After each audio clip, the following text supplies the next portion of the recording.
Why do you, a grown man, keep surrendering to a woman, even when you know it eats away at your core? Have you felt that chill? That moment when your voice in the relationship starts to fade, and your desires dissolve under the weight of her expectations. Outwardly, you look strong, maybe even in control. But inside, there's a quiet war. Your instincts urge you to speak up, to push back, to hold your ground. Yet somehow, you find yourself nodding, compromising, giving in to keep the peace, to avoid the storm, or maybe because you fear losing her approval more than you value your own truth. How many times have you promised yourself you'd never let this happen again? Sometimes it feels like standing in a slow, rising tide. At first, the water is just around your ankles, a small request, a harmless change, a gentle compromise. You tell yourself it's nothing, that this is how love works. But before you notice, you're knee-deep, then waist-deep, and suddenly the current is pulling at you so hard that your own will feels washed away. I remember a night when I caught myself staring at the ceiling, unable to sleep, replaying a simple moment. She'd asked me to cancel a meeting with friends. I agreed without a fight. But why? Was I afraid of her anger, or just desperate for her to be happy? Or maybe, somewhere deeper, I'd learned long ago that my own needs simply mattered less. Have you ever found yourself in that same quiet surrender? That split second when you swallow your words, when you shrink yourself just a little more to keep the peace. It creeps in quietly, this habit of pleasing, of stepping back, of turning your own life into a negotiation you're always meant to lose. There was a time in my life when I thought strength meant never bending, never yielding, holding on to my opinions with the iron grip of a man who feared nothing. But over the years, I discovered how quietly those beliefs can slip away, not through some sudden betrayal, but by 1,000 quiet, unspoken concessions. Each time I gave up a small piece of myself, I convinced myself it was for the sake of harmony, for love, for the future I was building with her. I became skilled at reading the room, anticipating her moods, steering conversations away from conflict, and swallowing my own discomfort rather than risking an argument. Jung once said, "A man only becomes himself when he stops living out someone else's script." Yet so many of us find ourselves lost in a story that isn't ours, shaped by someone else's needs, desires, or fears. When did we begin to believe that being a good man means erasing our own boundaries? Who taught us that silence is safer than honesty, that appeasement is the price of affection? The truth is, most of us never notice this transformation while it's happening. It's not a dramatic, movie-worthy moment of surrender. It's a slow fade, like color draining from an old photograph. I remember sitting across the table from her one evening, the room soft with the amber light of a fading sunset. She asked what I wanted for our future, but I hesitated. Not because I didn't have dreams, but because I'd grown so used to shaping my answers around her comfort. The words that came out were careful, measured, filtered through an invisible lens of what will she approve of. In that moment, I realized I no longer recognized the sound of my own true voice. Maybe you felt it too. That sense of drifting from yourself, of becoming a passenger in your own life, while someone else quietly steers the ship. Maybe you've noticed how your world shrinks to fit inside the borders of her approval, how your needs get smaller, quieter, easier to ignore. Sometimes you wonder, is this really love, or just fear dressed up in gentle words? Is the peace you're protecting real, or just the quiet before another storm? We are told, over and over, that compromise is the foundation of any relationship. But what no one tells you is that compromise without self-respect isn't love, it's slow self-erasure. Jung warns us that the price of living for another's script is nothing less than our own authenticity. And deep down, the loss of your own self, even in the name of love, leaves a hollow ache nothing else can fill. So ask yourself, how much of your life is truly yours? When was the last time you stood your ground, not out of anger, but out of respect for your own truth? The first step to reclaiming yourself isn't a battle with her. It's an honest reckoning with the ways you've abandoned your own voice. You might ask, but isn't love supposed to be about giving? Of course it is. But what if all you're giving is yourself, piece by piece, until there's nothing left but a hollow echo where your courage used to be? This is the part no one warns you about. The slow, silent bargain you make with yourself every time you choose comfort over honesty, harmony over wholeness. You start by biting your tongue to avoid an argument. Then before you know it, you're editing your own dreams so they'll fit into someone else's expectations. Society rewards men for their usefulness, their willingness to carry burdens, to put others first.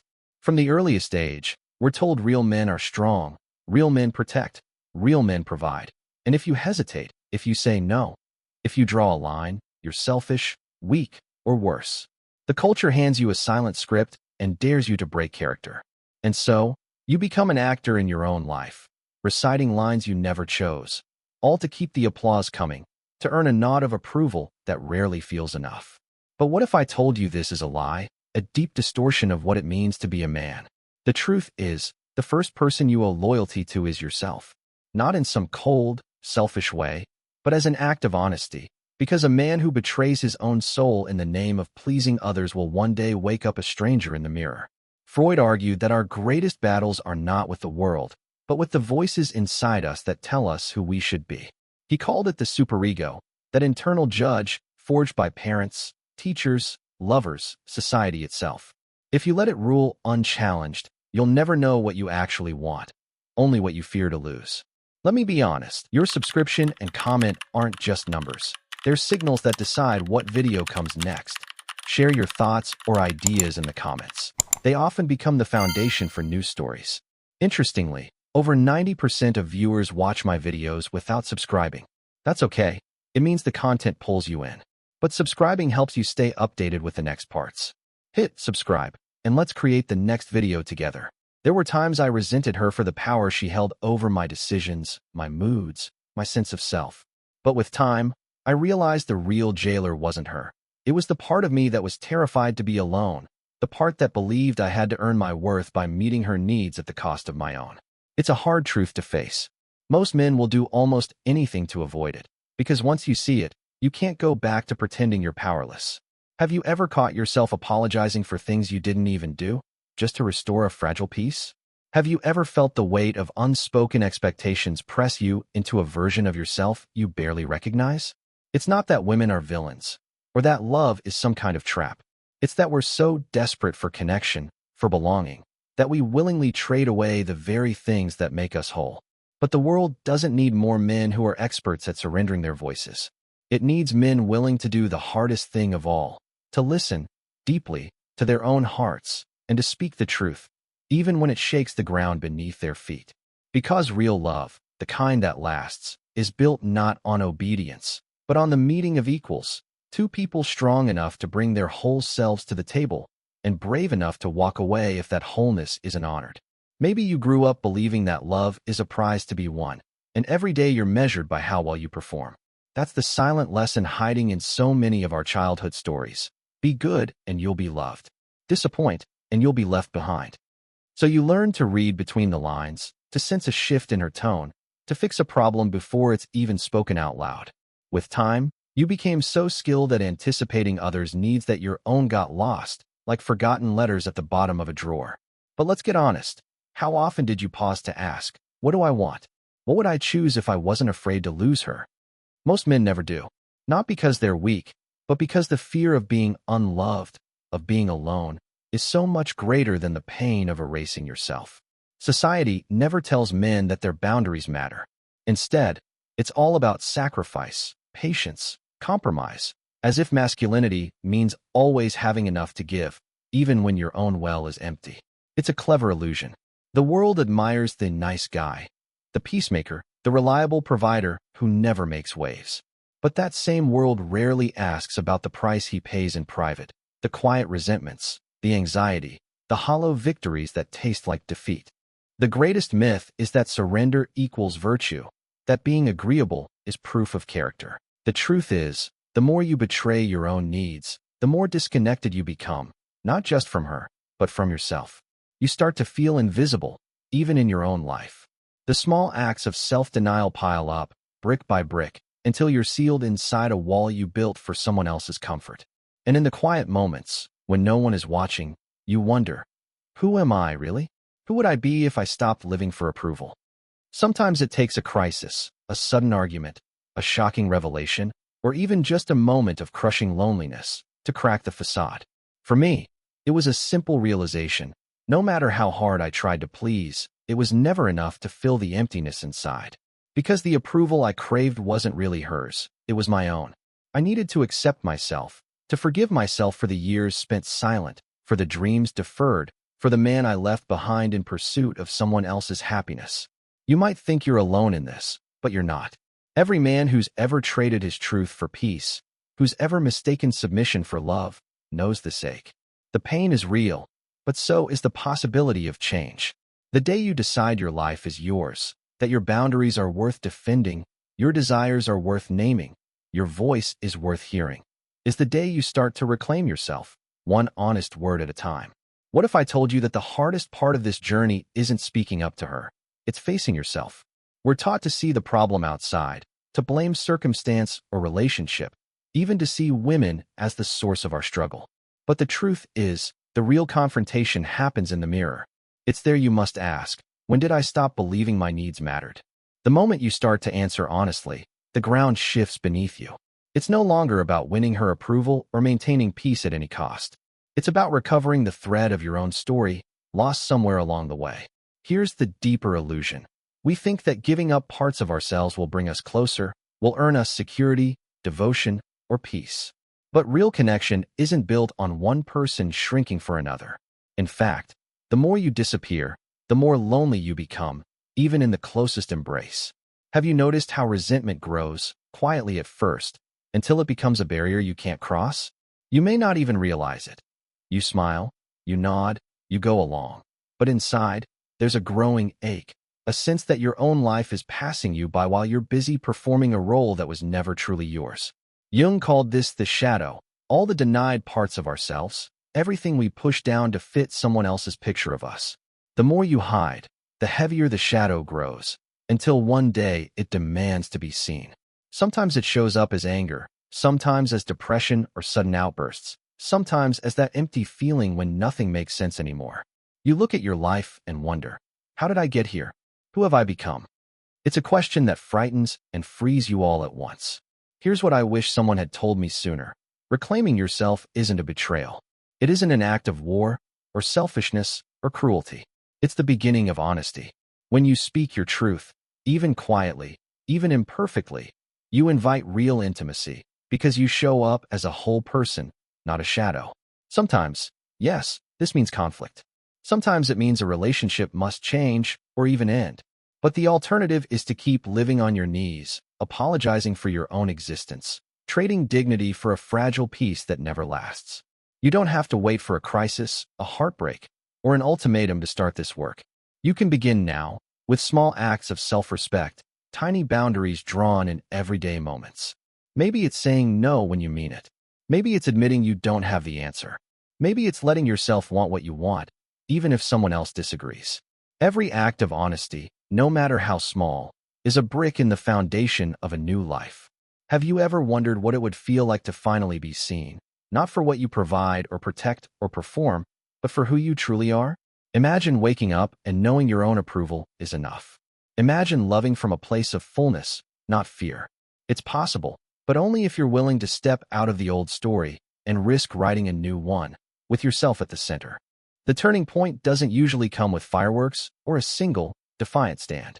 It arrives in quieter moments, maybe late at night, when the world has gone silent and the only voice left is your own. You catch yourself about to say yes when you mean no, or agreeing with something that leaves you hollow inside. Maybe this time you pause.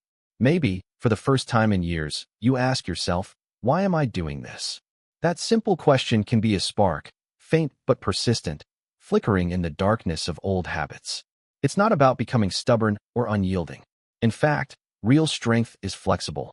It bends, but never breaks at its core. What changes is your willingness to betray yourself for comfort or to trade away your boundaries just to avoid discomfort.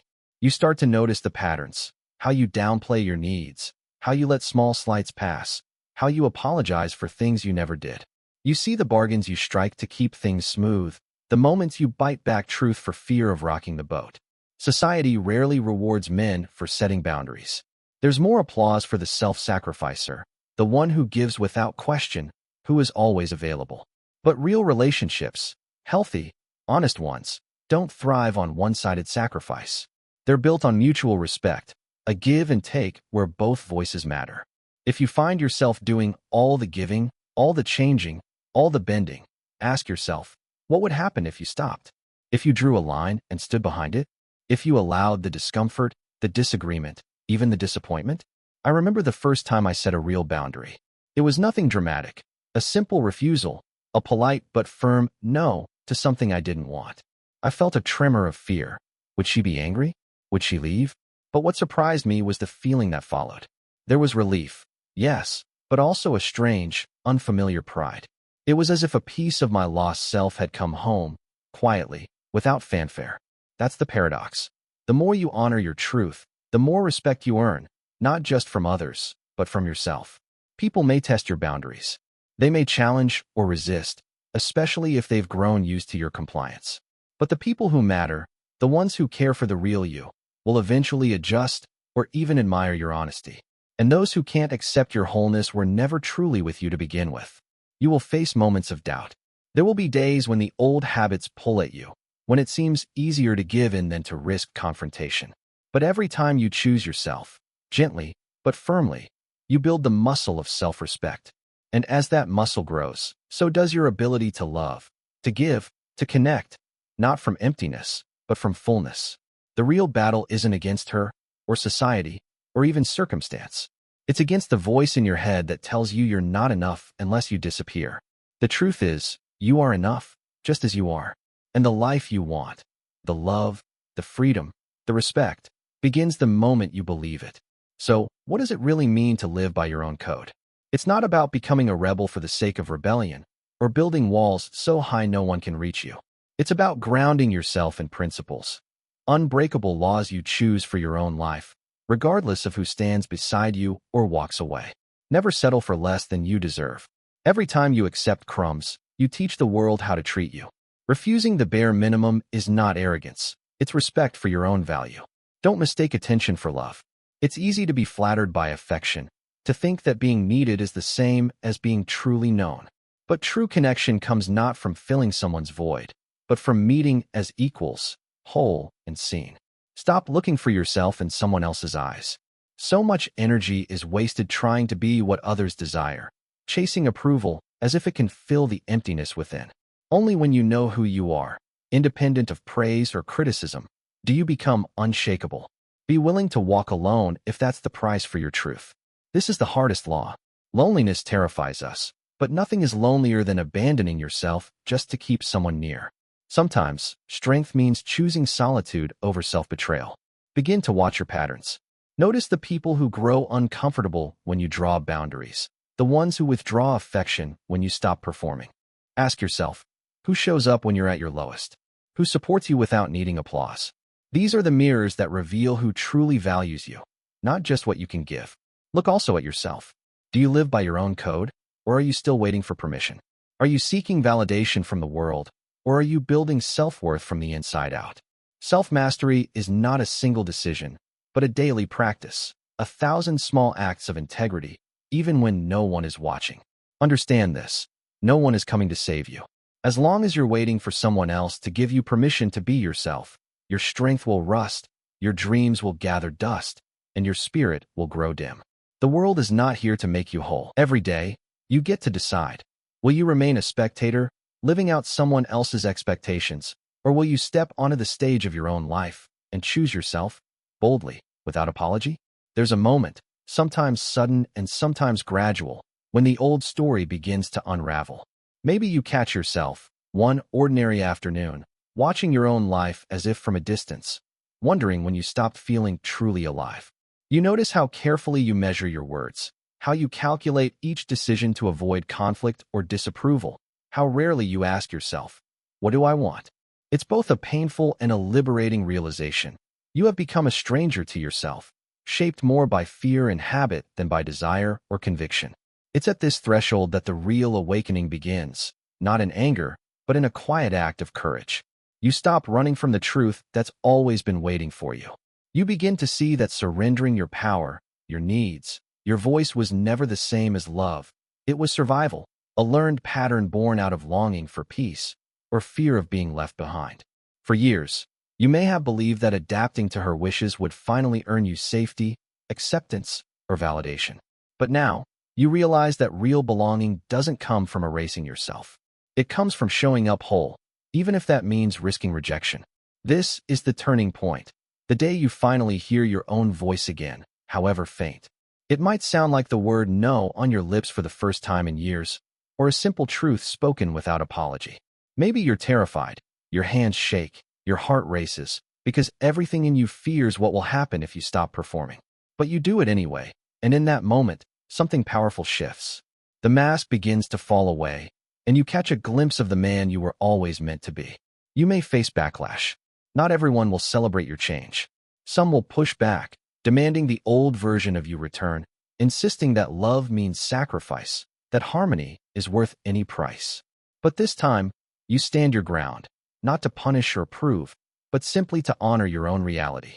The world around you may resist, but you discover that your soul has been waiting for this moment all along. Suddenly, the fear of being alone is less terrifying than the pain of losing yourself. You understand that true intimacy, true partnership, can only be built when two whole people meet, neither shrinking, neither dominating, both seen and respected. If someone cannot accept the fullness of who you are, that's not a failure. It's clarity. It's the first taste of freedom. And in that freedom, something miraculous happens. The resentment begins to fade, replaced by quiet confidence. You realize you can survive disappointment, even loneliness, but you cannot survive the slow death of self-betrayal. Each day you choose yourself, you heal a little more. Each time you speak your truth, the weight lifts. You are not just breaking a pattern. You are building a new life, one grounded in self-respect, honesty, and the courage to be seen, flaws and all. So now the choice stands before you, simple yet profound. Will you return to the comfort of silence, slipping back into the habits that once made you invisible? Or will you rise, even if your voice trembles, to claim the life that has always belonged to you? The world won't stop spinning if you decide to take up space, to set boundaries, to declare your desires without shame. Some people may leave. Some will misunderstand. But what truly matters is not who stays or goes. It's whether you can look in the mirror each morning and recognize the person staring back. This journey isn't about conquering women or winning some battle of the sexes. It's about remembering your own dignity, your inner compass, the simple truth that your needs matter just as much as anyone else's. True masculinity is not found in domination or withdrawal. It's found in the quiet strength to show up as yourself, to risk being known, to stand for what you believe even when it's hard. Ask yourself, are you living your life, or are you living for someone else's script? Do you wait for permission, or do you write your own story? Real power comes not from controlling others, but from mastering yourself, your fears, your boundaries, your truth. Each day offers a new chance to choose courage over comfort, honesty over approval, self-respect over resentment. If you hear a call inside you, a restless urge to stop surrendering, to speak your mind, to reclaim your place in your own life, listen to it.